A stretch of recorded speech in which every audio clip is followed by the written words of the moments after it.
Je suis obligé de vous raconter une histoire. Il y a 20 ans, on est venu me voir pour savoir si en donnant des vitamines et des compléments alimentaires aux enfants dans les écoles, on arrivait à réduire le cancer 20 ans plus tard. Parce qu'on se demandait si les vitamines permettaient d'avoir moins de cancer.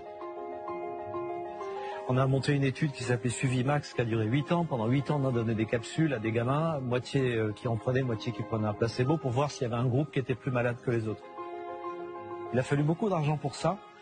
Et on est allé voir les laboratoires pharmaceutiques en leur disant, voilà, on a besoin d'argent pour développer cette étude. Ça c'était sur 12 ou 13 ans l'étude. Et je me rappelle être allé voir le plus grand patron du plus grand laboratoire français en lui demandant 150 000 francs à l'époque pour financer cette étude. Il m'avait reçu dans son bureau avec des chaussettes en soie rose, je m'en rappellerai toujours. Et il m'avait dit, mais pourquoi voulez-vous que j'évite le cancer des enfants, puisque mon métier c'est de vendre des médicaments une fois qu'ils l'ont. Et je m'en suis jamais vraiment remis de cette phrase.